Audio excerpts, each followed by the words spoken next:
জাহান্নামের পর্দা সরিয়ে দেওয়া হবে। হাসরবাসী হাসরের ময়দানে থেকে জাহান্নামকে দেখতে থাকবে, আর জাহান্নামও হাসরের ময়দানে যে মানুষগুলো থাকবে তাদেরকে দেখতে থাকবে। মুসলমান ভাইয়েরা আমার দিলের কান দিয়ে কথাগুলো শুনবেন। জাহান্নামকে যখন প্রকাশ করে দেওয়া হবে, জাহান্নাম হাসরের ময়দানের অপরাধী যারা আছে তাদেরকে দেখবে। মুসলমান জাহান্নাম যখন অপরাধীদেরকে দেখবে, দেখা মাত্রই জাহান্নাম চাইবে তাদেরকে ধরে ফেলি, এরা আমার লোক। জাহান্নাম কি করবে? বলেন না, এরা কি এরা আমার লোক, অতএব আমার লোক বাহিরে থাকতে হতে পারে না, তাড়াতাড়ি এদেরকে ধরি। আরে ভাই, ধরার জন্য তো আগে বিচার টিচার শেষ হওয়ার পরে আছে ধরবে। এখন আমল নাম্বার হিসাব টিসাব কিছুই হয় নাই, কিন্তু জাহান্নাম চাইবে তাদেরকে ধরে ফেলি।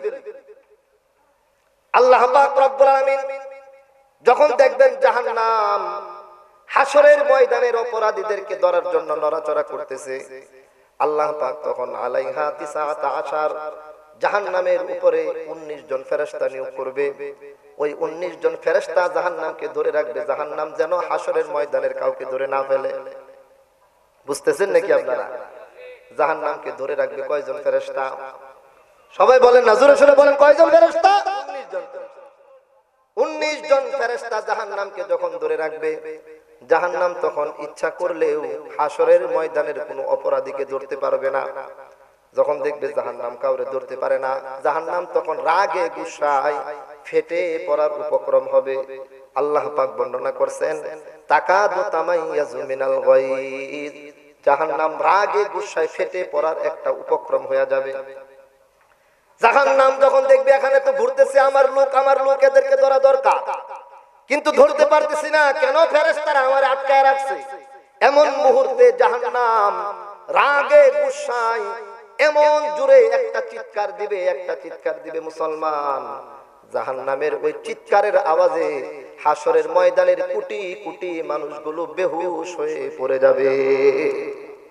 মুসলমান ভাইরা আমার, একটা লোকেরও সেখানে হুঁশ থাকবে না। আওয়ামী লীগ বলেন, বিএনপি বলেন, জামাত বলেন, হেফাজত বলেন, চরমোনাই বলেন, যার কথাই বলেন, সব বেহুশ হয়ে পড়ে যাবে হাসরের ময়দানে।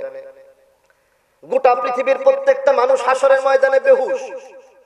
মুসলমান, আল্লাহ পাক রব্বুল আলামিনের হুকুম হওয়ার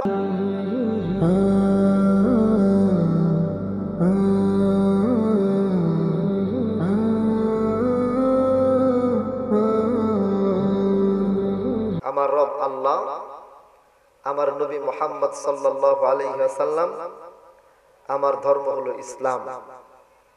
এই তিনটি বিষয়কে যারা দুনিয়ার বুকে মেনে চলবে, কবরের মধ্যে সে এই তিনটি প্রশ্নের উত্তর একের পর এক ধারাবাহিকভাবে দিয়ে ফেলবে। বলেন সুবহানাল্লাহ।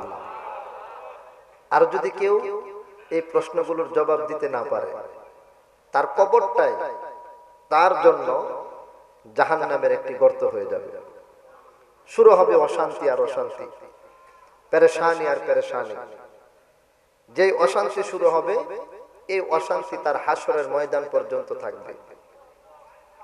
আবার হাসরের ময়দানে যাওয়ার পরে তার অশান্তি পেরেশানি শেষ, বিষয়টি এরকম না, বরং হাসরের ময়দানে যাওয়ার পরে তার পেরেশানি আর অশান্তি কবরে যতটুকু ছিল তার চেয়ে আরো দ্বিগুণ পরিমাণ বেড়ে যাবে।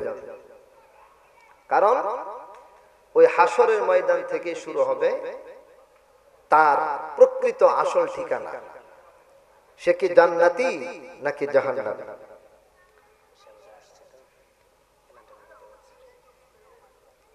তো সেখান থেকেই শুরু হবে তার আসল অবস্থান, সে কি জান্নাতি নাকি জাহান্নামী। যদি জান্নাতি হয়ে যায় তাহলে তার ডান হাতে আমলনামা চলে আসবে, আর যদি লোকটি জাহান্নামী হয় তার বাম হাতে আমলনামা আসবে। যাদের ডান হাতে আমলনামা আসবে তাদের তো খুশির কোনো সীমানাই থাকবে না, এত খুশি তারা হবে আমলনামা হাতের মধ্যে পাওয়ার পরে গোটা হাসরের ময়দানে সে দৌড়াইতে থাকবে। সুবহানাল্লাহ বলেন। দৌড়ায় দেখতে থাকবে কোথায় আছে তার মা, কোথায় আছে তার বাবা,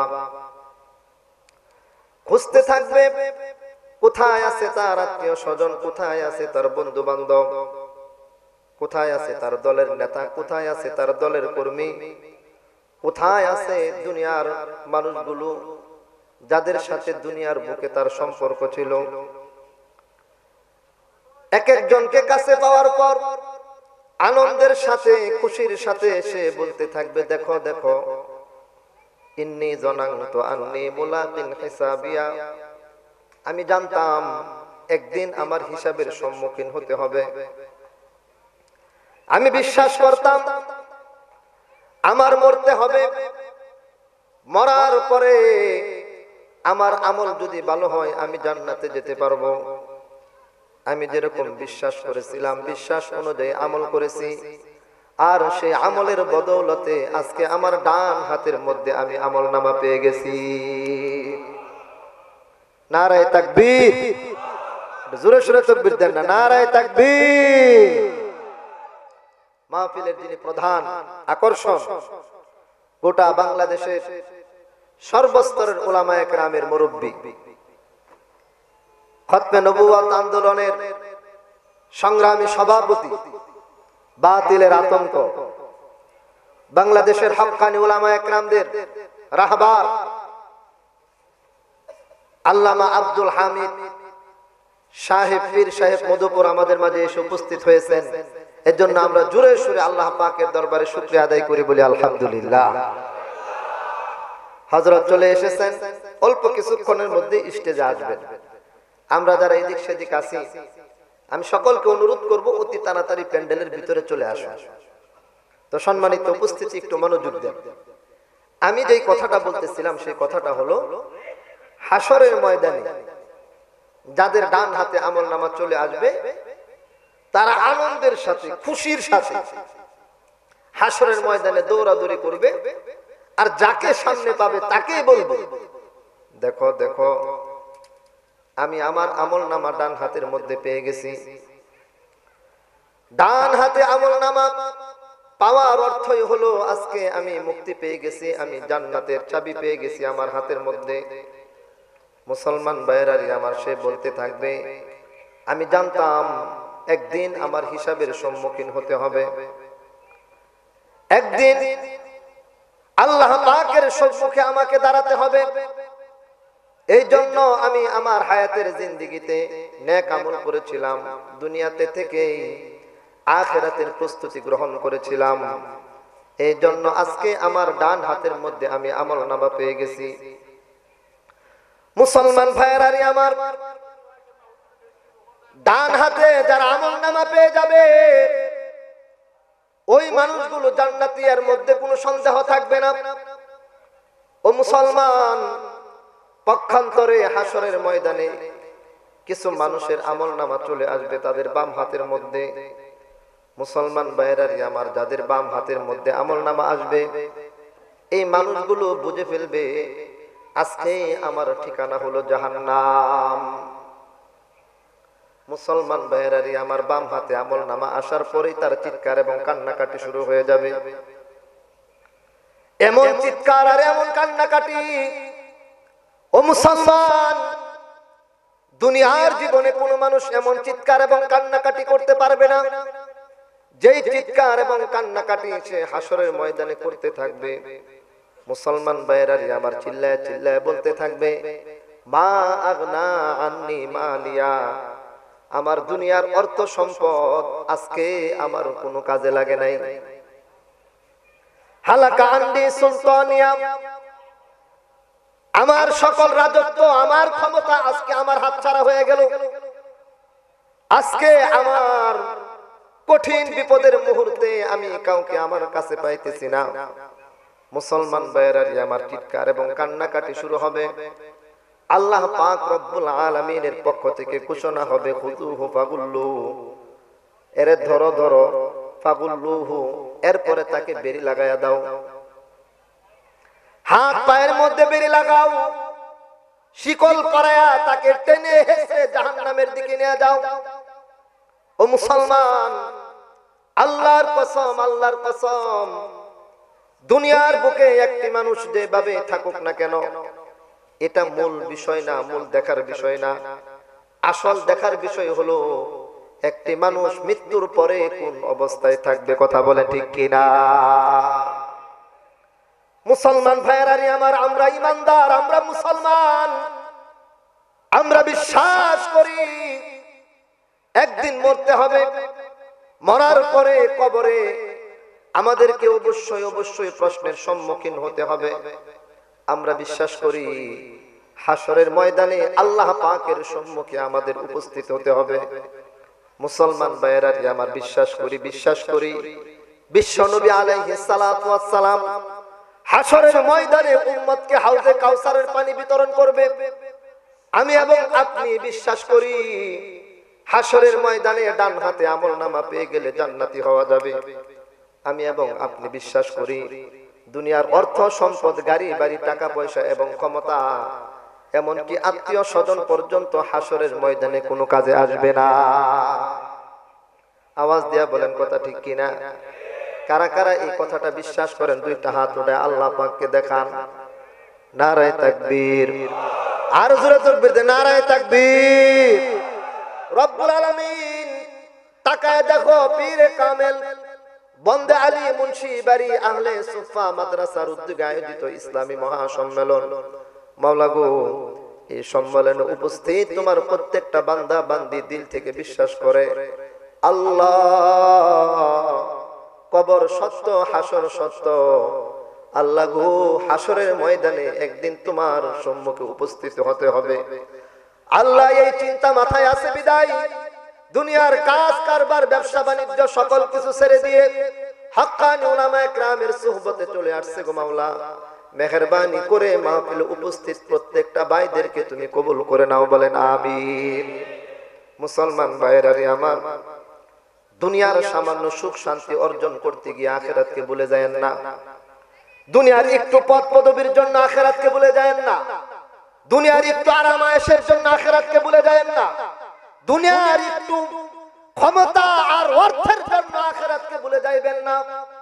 ও মুসলমান, দুনিয়ার অর্থ, দুনিয়ার ক্ষমতা, দুনিয়ার টাকা পয়সা, দুনিয়ার গাড়ি বাড়ি, আল্লাহর কসম, আল্লাহর কসম, এটা আজকে আছে, একটু পরে নাও থাকতে পারে, কথা বলে ঠিক কিনা? এখন আছে, একটু পরে না থাকতে পারে। আজকে আছে, কালকে সকালে থাকতে না পারে। সকালে আছে, বিকালেও থাকতে না পারে। বিকালের মন্ত্রী পরের দিন চোরের মতো দেশ ছেড়ে পলায়ন করতে পারে। 17 বছরের প্রধানমন্ত্রী সকালবেলা নাস্তা করে দুপুর বেলার খাবার খেতে পারবে, এটারও কোনো নিশ্চয়তা কোনো ব্যক্তি দিতে পারবে না। তার বাস্তব প্রমাণ 2024 সালের 5 আগস্টে গোটা পৃথিবীবাসী দেখেছে, কথা বলে ঠিক কিনা? দুনিয়ার ক্ষমতা, দুনিয়ার বাহাদুরি, দুনিয়ার পাওয়ার, এগুলোর কোন ধরনের নিশ্চয়তা না আছে বলে না হয় 2041 সাল পর্যন্ত টার্গেট নেওয়ার পরে 2024 সালের 5 আগস্টে আল্লাহ পাকের কি এক কুদরতি খেলা মালিক দেখায় দিলেন। আমার আল্লাহ পাক চোখে আঙ্গুল দিয়ে দেখায় দিলেন, ও বাংলার মুসলমান দেখে রাখো, আমি আল্লাহ পাক যখন চেয়েছি সকালে নাস্তা খাওয়ার পরে বিকাল বেলা খেতে পারবে না, দুপুরের খাবার খেতে পারবে না, কল্পনাও করতে পারে নাই, কল্পনাও করতে পারে নাই। আমি আল্লাহ পাক চোরের মতো দেশ ছেড়ে পলায়ন করতে বাধ্য করেছি, কথা বলে ঠিক কিনা?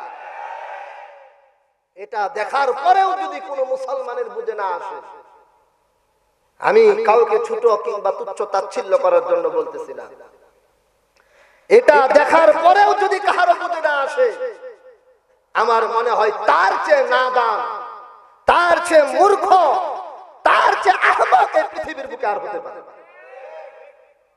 কি কুদরতি খেলা আল্লাহ পাক দেখায়। মুসলমান ভাইয়েরানি আমার, দিলের কান দিয়ে কথাগুলো শুনবেন। হাসরের ময়দান অত্যন্ত ভয়ঙ্কর কঠিন এক ময়দান।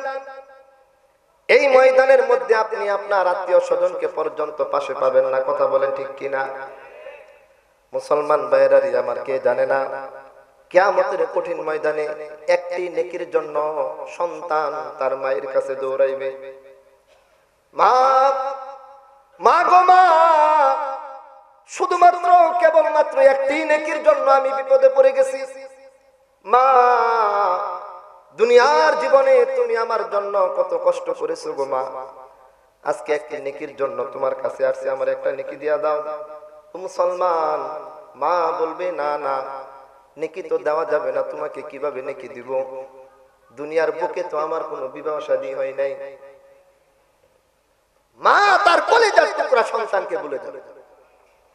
মুসলমান ভাইরা, আমার বাবা, যেই বাবা তার সন্তানের সুখের জন্য মাথার ঘাম পায়ের মধ্যে ফেলে, মুসলমান বাবার শরীর থেকে ঘাম জড়তে জড়তে ঘামের পানি দিয়ে পুরো শরীরটা পর্যন্ত ভিজে যায়, সেই বাবা পর্যন্ত কিয়ামতের কঠিন ময়দানে নিজের সন্তানের কাছে পরিচয় দিবে না। মুসলমান ভাইরা আমার, আল্লাহ পাক খুলে খুলে কুরআনুল কারীমের মধ্যে বর্ণনা করছেন। এক জায়গায় আল্লাহ পাক রব্বুল আলামিন বলতেছেন, ওয়ালা তাজিরু ওয়াজিরাতুম বিজরা উখরা, কিয়ামতের কঠিন ময়দানে কেউ কাহারো গুনাহের বোঝা নিতে আসবে না। যে আমি তো নেতা ছিলাম, তুমি আমার কর্মী ছিলা, তুমি বিপদে পড়ছো, দেও দেও তোমার কিছু গুনাহ আমি আমার কাঁধের মধ্যে নিয়ে নেই। বোমাবাজি করছো, আমার হুকুমে দাও কিছু গুনাহ আমি নিয়ে নেই। চাঁদাবাজি করছো, আমার হুকুমে দাও কিছু গুনাহ আমি নিয়ে নেই। গুলি চালাইছো, আমার হুকুমে দাও দাও কিছু গুনাহ আমি নিয়ে নেই। আমার হুকুমে তুমি হেফাজতের আলেমদের উপরে গুলি চালাইছো, কিছু গুনাহ দাও আমি নিয়ে নেই। ও মুসলমান, আল্লাহর কসম, আল্লাহর কসম, কিয়ামতের কঠিন ময়দানে কোন মানুষ কোন মানুষের গুনাহ নেওয়ার জন্য বিন্দু পরিমাণ প্রস্তুত হবে না। কথা বলেন ঠিক কিনা? মুসলমান ভাইরা আমার, আল্লাহ পাক যেন আমাদেরকে বুঝাইয়া দিলেন, কেমন ভাবে আঙ্গুল দিয়ে যেন বুঝাইয়া দিলেন। দেখো, 16 বছরের প্রধানমন্ত্রী যখন দেশ ছেড়ে পলায়ন করে, আচ্ছা যদি পলায়ন না করতো কি হইতো? এটা আমি বোঝানোর জন্য বলতেছি, যদি পলায়ন না করতো কি হইতো? মুসলমান বেশি থেকে বেশি গ্রেফতার হইতো, তাই তো নাকি বলেন? আরেকটু বাড়ায় যদি বলেন, হয়তোবা জনগণের হাতে পিটনি খেয়ে তার জীবন পর্যন্ত দিতে হইতো। কথা বলেন ঠিক কিনা? হয়তো পাবলিক কিংবা জনগণ পিটায় একবারে শরীরের চামড়া পর্যন্ত টুকরা টুকরা করে ফেলাইতো, এর চেয়ে বেশি তো আর কিছু হইতো না। মুসলমান দেখেন, শুধুমাত্র কেবলমাত্র দুনিয়ার একটু শাস্তি থেকে বাঁচার জন্য, অথবা দুনিয়ার মানুষ পিটনি দিব, ছাত্র সমাজ পিটাইবে, সর্বস্তরের মানুষ পিটাইবে, এই ভয়ে একটা দলের প্রধানমন্ত্রী দীর্ঘ 16 বছর পর্যন্ত দেশ শাসন করলো। তিনি তার মন্ত্রী পরিষদের প্রত্যেকটা সদস্যের কথা ভুলে গেল। কথা ঠিক কিনা বলেন? 300 এমপি তাদের কথাও ভুলে গেল। একটা দলের প্রধানমন্ত্রী হওয়ার পরেও, সভাপতি হওয়ার পরে, ওই দলের সেক্রেটারি সহ পুরা কেন্দ্রীয় কমিটি, জেলা কমিটি, বিভাগীয় কমিটি, থানা committee, word committee, union committee যারা আছে সকলের কথা একবারে মুসলমান সবাইরে ভুলে গিয়া কোন রকম নিজের জানটাকে বাঁচানোর জন্য নিজের দেশ ছেড়ে অন্য দেশের মধ্যে পাড়ি জমাইলো। কথা বলে ঠিক কিনা? মুসলমান, এখান থেকে আমি যে জিনিসটা আপনাদেরকে বুঝাইতে চাচ্ছি সেটা হলো, শুধুমাত্র দুনিয়ার একটু গ্রেফতার থেকে বাঁচার জন্য, অথবা দুনিয়ার একটু পিটনি থেকে বাঁচার জন্য, অথবা দুনিয়ার একটু জুলুমও বলা যাবে না, দুনিয়ার একটু কর্মের ফুল বুক করা থেকে বাঁচার জন্য মুসলমান যদি একটা দলের প্রধান, দেশের প্রধানমন্ত্রী, তার মন্ত্রী, এমপি, এমনকি তার দলীয় কর্মীদেরকে ভুইলা অন্য দেশের মধ্যে চলে যেতে পারে, মুসলমান আল্লাহর কসম, আল্লাহর কসম, দুনিয়ার শাস্তির তুলনায় আখিরাতের শাস্তি আল্লাহর কসম, আল্লাহর কসম হাজার হাজার লক্ষ লক্ষ কোটি কোটি গুণ বেশি। কথা বলে ঠিক কিনা? দুনিয়ার শাস্তির তুলনায় জাহান্নামের শাস্তি তো লক্ষ লক্ষ কোটি কোটি গুণ বেশি।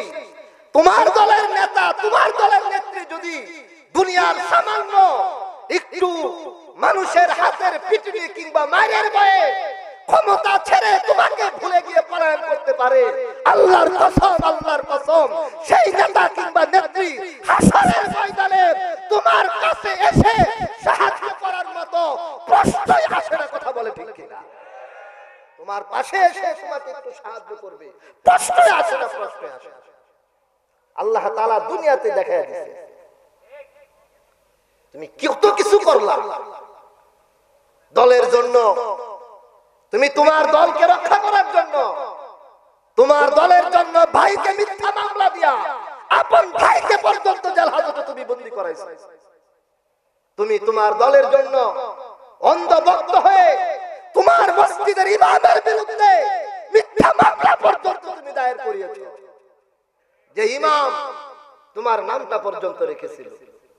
কথা ঠিক কিনা বলেন? যে ইমাম তোমার নাম রেখেছে, যে ইমাম তোমার মা বাবার বিবাহ শাদী করিয়েছে, যে উলামায়ে কেরাম এই দেশের মধ্যে ইসলামকে প্রতিষ্ঠা করার জন্য সব ধরনের জুলুম নির্যাতন সহ্য করেছে, তুমি তোমার মসজিদের সেই ইমাম 10,000 টাকা, 7,000 টাকা, 8,000 টাকা বেতনের চাকরি করে তোমার এলাকার মধ্যে পড়ে রয়েছে, মা বাবাকে ছেড়েছে, স্ত্রী সন্তানকে ছেড়ে তোমার এলাকায় বসবাস করেছে, কিন্তু তুমি সেই ইমামকে পর্যন্ত ছাড়ো নাই কেন? তোমার দলের অন্ধভক্ত হওয়ার কারণে। কথা বলে ঠিক কিনা? আমরা দেখেছি ইমাম সাহেবের পিছনে নামাজ পড়ে, সেই ইমামের বিরুদ্ধে পর্যন্ত মিথ্যা মামলা দায়ের করেছে। ইমামের পিছনে নামাজ পড়ছে, সেই ইমামের বিরুদ্ধে তালিকা করছে। 2024 সালের 5 আগস্টে যদি তাদের পতন না হইতো, আপনারা দেখতেন বাংলার উলামায়ে কেরামদের উপরে কি পরিমাণ জুলুম নির্যাতন আসতো। কথা ঠিক কিনা বলে? আমাদের আনসার রোডে তালিকা হয়েছে। আমারে গতকালকে একজন বলতেছিল যে হুজুর 5 তারিখে যদি পতন না হইতো, যে তালিকা হয়েছিল সবার আগে ছিল আপনার নাম। মাওনা চৌরাস্তায় তালিকা হয়েছে, যারা তালিকা করছে তাদের নাম আমি বলতেছি না, তালিকা করছে। হুজুর ওইখানেও সবার আগে আপনার নাম। শুধু আমার নাম একা তা না, আমাদের শ্রীপুরের উলামায়ে কেরামদের তালিকা হয়েছে। এমনি ভাবে গোটা বাংলাদেশের প্রত্যেকটি জেলায়, প্রত্যেকটি থানায়, প্রত্যেকটা ইউনিয়ন ওয়ার্ড পর্যায়ের আলেম উলামাদের বিরুদ্ধে তালিকা করেছিল। তোমরা তালিকা করেছো জমিনে, আমার আল্লাহ পাক তালিকা করেছেন আরশে আজিমে। সেই আরশে আজিমের তালিকায় তোমরা তালিকাবদ্ধ হয়ে বাংলার জমিন ছেড়ে পলায়ন করার রাস্তা তোমরা খুঁজতেছো। কথা বলে ঠিক কিনা?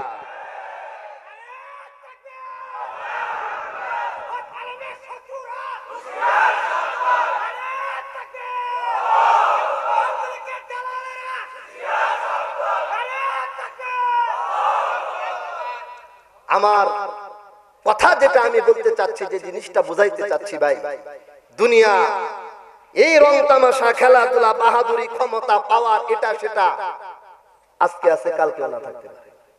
বলেন কথা ঠিক কিনা?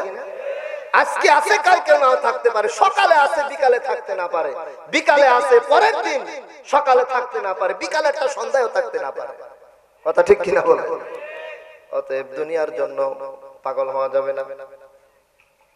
দুনিয়ার জন্য পাগল হইয়া, দলের জন্য পাগল হইয়া নিজের ভাই বোনকে বলে যাওয়া যাবে না, নিজের এলাকার মসজিদের ইমাম সাহেবকে বলে যাওয়া যাবে না, মুসলমান এলাকার মাদ্রাসার হাফেজ সাহেব হুজুরের কথা বলে যাওয়া যাবে না। নিজের দলের প্রতি অন্ধভক্ত হওয়ার কারণে নিজের আপন ভাইকে পর্যন্ত বলে ভাইয়ের বিরুদ্ধে মিথ্যা মামলা দায়ের করা যাবে না। এগুলো কইরা তুমি তোমার বিপদ তোমার নিজের উপরে টেনে আনতেছো। মুসলমান ভাইয়েরা, আমার দুনিয়ার বুকেও আসবে বিপদ। আল্লাহর কসম, আল্লাহর কসম, হাসরের ময়দানে যে বিপদটা আসবে, ওই বিপদ সবচেয়ে বড় বিপদ। সেই বিপদ হলো সবচেয়ে বড় বিপদ, কাউরে তুমি তোমার কাছে পাইবা না।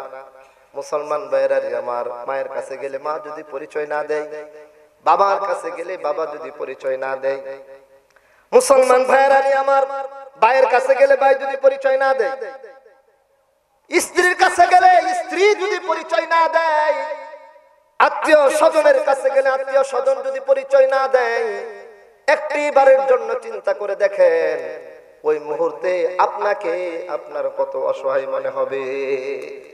মুসলমান ভাইরারি আমার, জাহান্নাম আল্লাহ পাক রব্বুল আলামিন প্রকাশ করে দিবেন, ওয়া বুররিজাতিল জাহিমু লিমান ইয়ারা।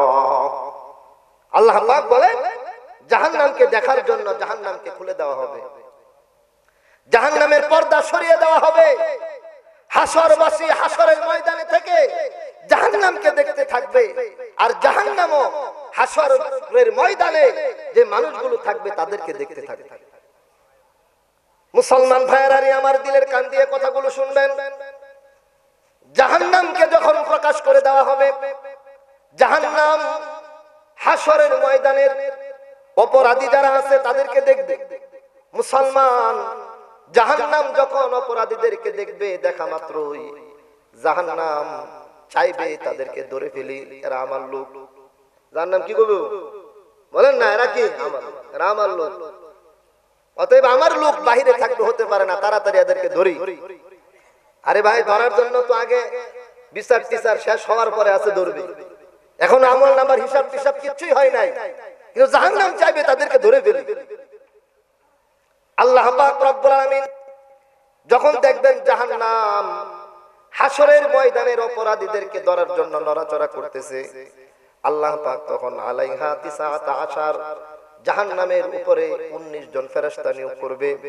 ওই 19 জন ফেরেশতা জাহান্নামকে ধরে রাখবে, জাহান্নাম যেন হাসরের ময়দানের কাউকে ধরে না ফেলে। বুঝতেছেন নাকি আপনারা? জাহান্নামকে ধরে রাখবে কয়জন ফেরেশতা? সবাই বলেন না, জোরে সোরে বলেন, কয়জন ফেরেশতা? 19 জন। 19 জন ফেরেশতা জাহান্নামকে যখন ধরে রাখবে, জাহান্নাম তখন ইচ্ছা করলেও হাসরের ময়দানের কোনো অপরাধীকে ধরতে পারবে না। যখন দেখবে জাহান্নাম কাউরে ধরতে পারে না, জাহান্নাম তখন রাগে গুসায় ফেটে পড়ার উপক্রম হবে। আল্লাহ পাক বর্ণনা করছেন, তাকাদু তামাইয়াজু মিনাল গায়জ, জাহান্নাম রাগে গুসায় ফেটে পড়ার একটা উপক্রম হয়ে যাবে। জাহান্নাম যখন দেখবে এখানে তো ঘুরতেছে আমার লোক, এদেরকে ধরা দরকার, কিন্তু ধরতে পারতেছি না, কেন ফেরেশতারা আমারে আটকায় রাখছে। এমন মুহূর্তে জাহান্নাম রাগে গুসায় এমন জোরে একটা চিৎকার দিবে, মুসলমান, জাহান্নামের ওই চিৎকারের আওয়াজে হাসরের ময়দানের কোটি কোটি মানুষগুলো বেহুশ হয়ে পড়ে যাবে। মুসলমান ভাইয়েরা আবার, একটা লোকেরও সেখানে হুঁশ থাকবে না। আওয়ামী লীগ বলেন, বিএনপি বলেন, জামাত বলেন, হেফাজত বলেন, চরমোনাই বলেন, যার কথাই বলেন, সব বেহুশ হয়ে পড়ে যাবে হাসরের ময়দানে। গোটা পৃথিবীর প্রত্যেকটা মানুষ হাসরের ময়দানে বেহুশ। মুসলমান, আল্লাহ পাক রব্বুল আলামিনের হুকুম হওয়ার পরে দীর্ঘ সময়ের পরে, কত সময় আল্লাহ পাক ভালো জানে, এক এক করে সবার হুঁশ ফিরে আসবে।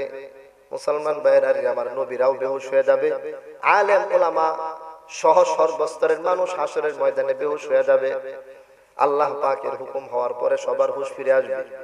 হুঁশ ফিরে আসার পরে সবাই ওই যে জাহান্নামের একটা গর্জন শুনছিল, চিৎকার, ওই চিৎকার শুনে বেহুশ হয়ে গিয়েছিল।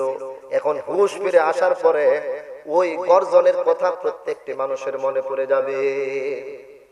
গর্জনের কথা মনে পড়ার সঙ্গে সঙ্গে সবাই বলতে থাকবে, ইয়া নাফসি ইয়া নাফসি, আল্লাহ আমারে বাঁচাও, আমারে বাঁচাও। আল্লাহ জাহান্নাম যে গর্জন দিছে, আমারে তুমি বাঁচাও। আল্লাহ, আমার মা বাবা, আত্মীয় স্বজন, পাড়া প্রতিবেশী, আমার দলের নেতা কর্মী, কারো কথা আমি বলতে চাই না গো আল্লাহ, আজকে হাসরের ময়দানে তুমি আমাকে বাঁচায়া দাও। মুসলমান ভাইয়েরা আমার, কিতাবের মধ্যে আসছে, আব্বাজান আদম আলাইহিস সালাতু ওয়াস সালাম আল্লাহরে ডাক দিয়া বলবে, আল্লাহ তুমি আমারে বাঁচাও, আমার সন্তানদের কথা পরে আমারে তুমি বাঁচাও। মুসলমান ভাইয়েরা আমার, পয়গম্বর হযরত নূহ আলাইহিস সালাম চিৎকার মেরে বলতে থাকবে, আল্লাহ আজকে তোমার দরবারে আমি আমার সন্তানের জন্য কোনো সুপারিশ করব না, আল্লাহ তুমি আমারে বাঁচাও। মুসলমান পয়গম্বর হযরত ইব্রাহিম খলিলুল্লাহ চিৎকার মেরে বলবে, আল্লাহ তুমি আমাকে বাঁচাও, আজকে তোমার দরবারে আমার বাবার ব্যাপারে আমি কিচ্ছুই বলবো না গো আল্লাহ, তুমি আমারে বাঁচাও। মুসলমান ভাইরা আমার, একের পর এক প্রত্যেকটা নবী শুধুমাত্র কেবলমাত্র নিজের চিন্তা করতে থাকবে, নিজেকে কিভাবে বাঁচানো যায়। মুসলমান ভাইরা আমার, নবীগণ যদি শুধুমাত্র কেবলমাত্র নিজেদের চিন্তা করে, তাহলে আমার এবং আপনার কি অবস্থাটা হবে একবার ভেবে দেখেন। সবাই বলবো ইয়া নাফসি ইয়া নাফসি, আল্লাহ তুমি আমারে বাঁচাও আমারে বাঁচাও।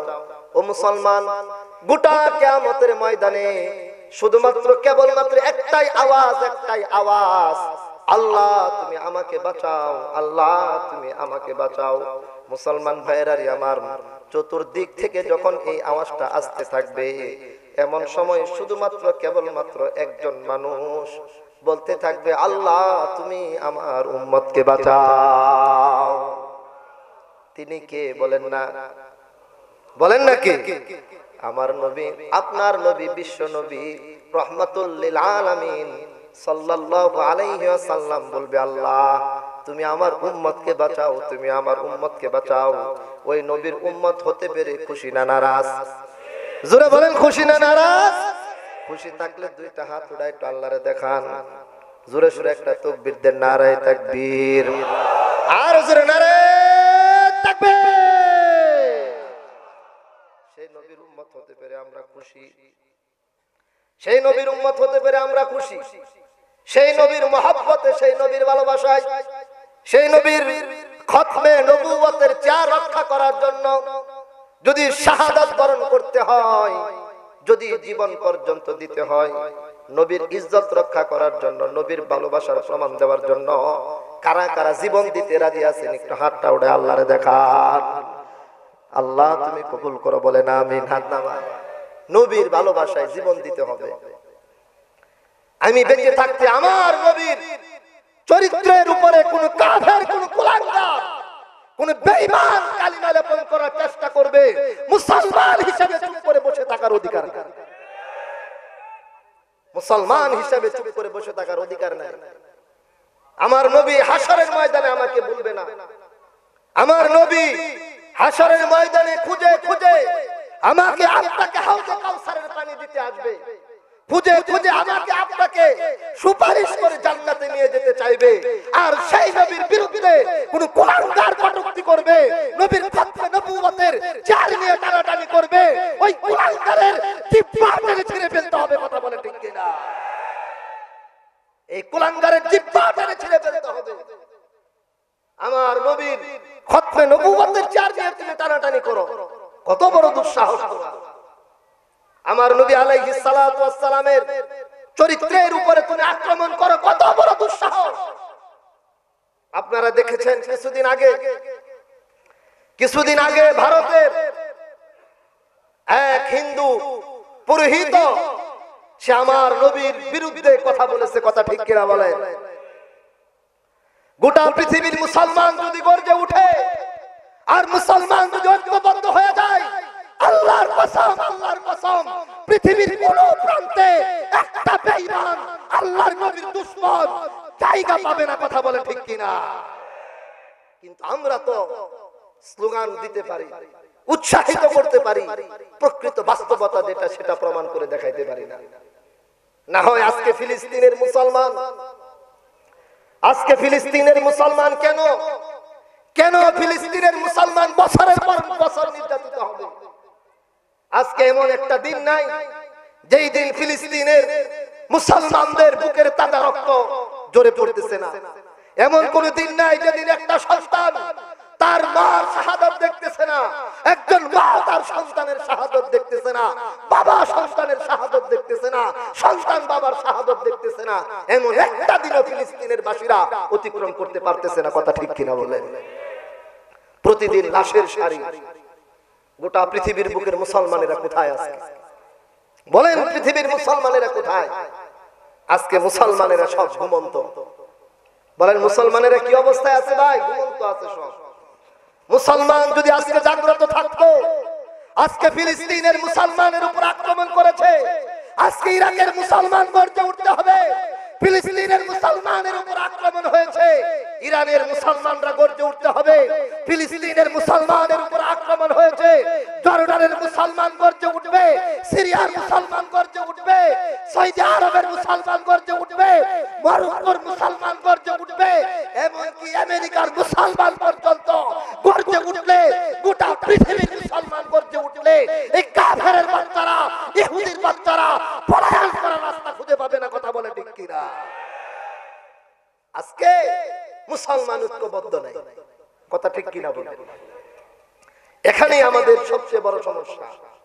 আজকে মুসলিম দেশে আক্রমণ হয়, আজকে কাফেররা কাফেরদের সাহায্য সহযোগিতা করতেছে, আমেরিকা সর্বোচ্চ সহযোগিতা করতেছে ইসরায়েলের ইহুদিদেরকে, আর ফিলিস্তিনের মুসলমানদের সর্বোচ্চ সাহায্য সহযোগিতার কথা ছিল সৌদি আরব সহ আরব রাষ্ট্রগুলোর পক্ষ থেকে। দুঃখের কথা কাকে বলবো, কাকে বলবো দুঃখের কথা? আজকে আমরা মুসলমানেরা নিজেরা নিজেদের বিপদে আগে আসতে পারি না, অন্যরা আসবে কোথায় থেকে? কথা বলে ঠিক কিনা? এটা দুঃখজনক, কষ্ট লাগে। গত 2 দিন যাবত ফেসবুকে একটা ছবি খুব ভাইরাল হয়েছে, আপনারা দেখছেন। একটা ছোট্ট বাচ্চা, একটি ছোট্ট বাচ্চা দেওয়ালের নিচে চাপা পড়ে তার 2টি চক্ষু বের করে দিছে, হাত বের করে যেন ডাকতেছে, ও মুসলমানেরা তোমরা কোথায়, কোথায় তোমরা? আর কত রক্ত দেখতে চাও? আর কত ইসলামের উপর আঘাত দেখতে চাও? এখনো কি তোমাদের সময় হয় নাই? কবে আসবে খালেদ বিন ওয়ালিদের মতো একজন মর্দে মুজাহিদ? কখন আসবে সুলতান সালাউদ্দিন আইয়ুবীর মতো আরেকজন মর্দে মুজাহিদ? কখন আসবে তারেক বিন জিয়াদের মতো আরেকজন মর্দে মুজাহিদ? কখন আসবে কাসেম নানুতুবির মতো আরেকজন মুজাহিদ? কথা বলেন ঠিক কিনা? এটা আমাদের জন্য দুঃখজনক। আমরা আফসোস করি, চোখের পানি ফেলতে পারি, কিন্তু প্রকৃত কাজ যেটা ময়দানে নেমে করা, এটা আমরা করতে পারি না। কথা ঠিক কিনা বলেন? ভাই, দুনিয়ার জীবন পাড়ি দিতে পারবেন। আমি আমাকে বলি, ঠিক আছে হুজুর চলে আসবে অতি তাড়াতাড়ি।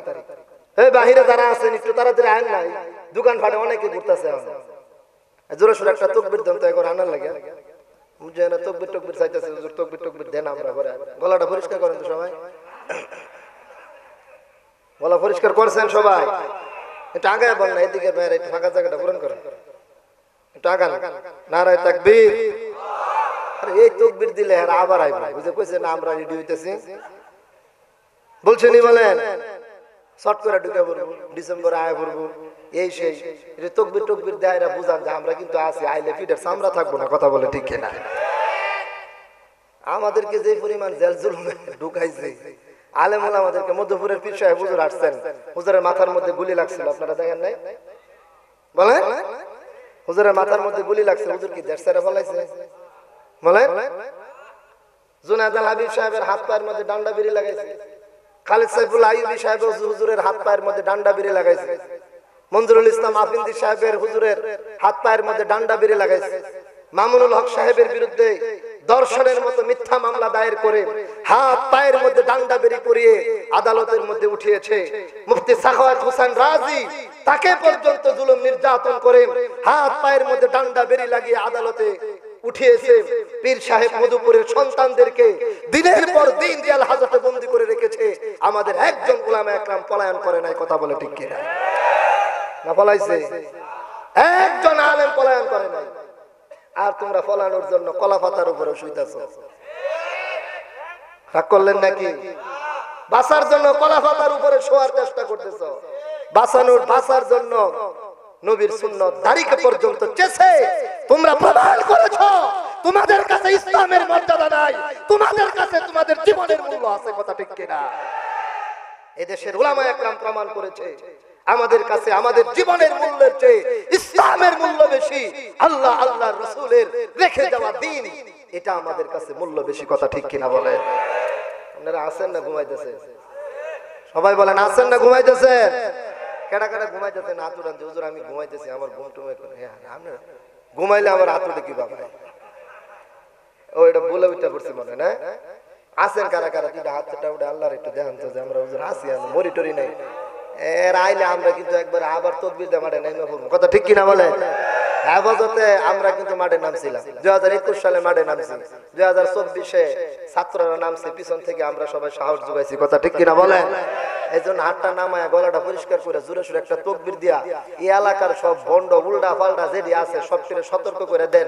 আমরা কিন্তু সজাগ আছি। যদি খালি উল্টা পাল্টা করো, আঙ্গরে ডান্ডা বেরি লাগাইছো, আমরা তোমার পিঠের চামড়া উড়াইয়া ওই চামড়া দিয়া ডুকডুকি বাজাবো। কথা ঠিক কিনা বলেন? আছেন না নাই? আরো জোরে বলেন আছেন না নাই? এই গলাটা পরিষ্কার করে তাকবীর দিয়ে সবাই আওয়াজ দিতে হবে। গলা পরিষ্কার আছেন ইনশাআল্লাহ? নারে তাকবীর। হয় নাই হুজুরে কই বুঝে না এগো শক্তি পাওয়ার কমে গেছে, আরো গলা পরিষ্কার করুন, আরো জোরে তাকবীর দিতে হবে একবার আরশ আজিম পর্যন্ত। কোথায় বলেন? আরো জোরে বলেন কোথায়? আরশ আজিম পর্যন্ত। নারে তাকবীর, নারায়ে তাকবীর।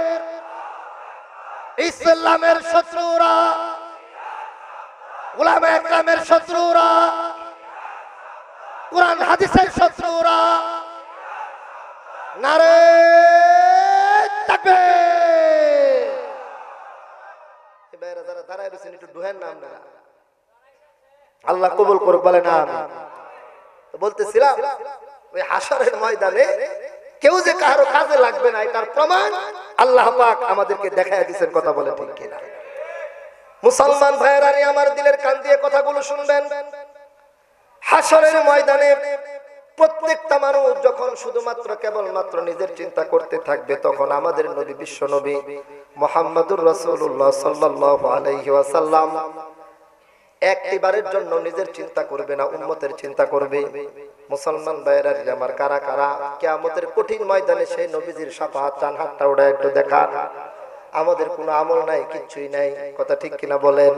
হাতটা নামান। কিচ্ছুই নাই আমাদের, কিন্তু নবীর মহব্বত দিলের ভিতরে আছে, আল্লাহর মহব্বত আছে, কোরআনের মহব্বত আছে, উলামায়ে কেরামের মহব্বত আছে, মসজিদের মহব্বত আছে, মাদ্রাসার মহব্বত আমাদের অন্তরে আছে। আমল কিন্তু আমাদের ভিতরে তেমন নাই, কিন্তু মহব্বত আছে। মহব্বতের ডাকে সাড়া দিয়া এই মাহফিলের প্যান্ডেলের ভিতরেও আপনারা চলে এসেছেন। কথা বলে ঠিক কিনা? মুসলমান ভাইরা আমার এই মহব্বতটুকু নিয়ে যদি কবর পর্যন্ত যেতে পারেন, ইনশাআল্লাহ বিশ্ব নবীদের সুপারিশ পাইবেন। বিশ্বাস হয় কিনা? ইনশাআল্লাহ। আল্লাহ কিয়ামতের কঠিন ময়দানে বিশ্ব নবী মুহাম্মদুর রাসূলুল্লাহ সাল্লাল্লাহু আলাইহি ওয়াসাল্লামের সুপারিশ আমাদের ভাগ্যে নসিব করে দাও। সকলে বলেন আমিন।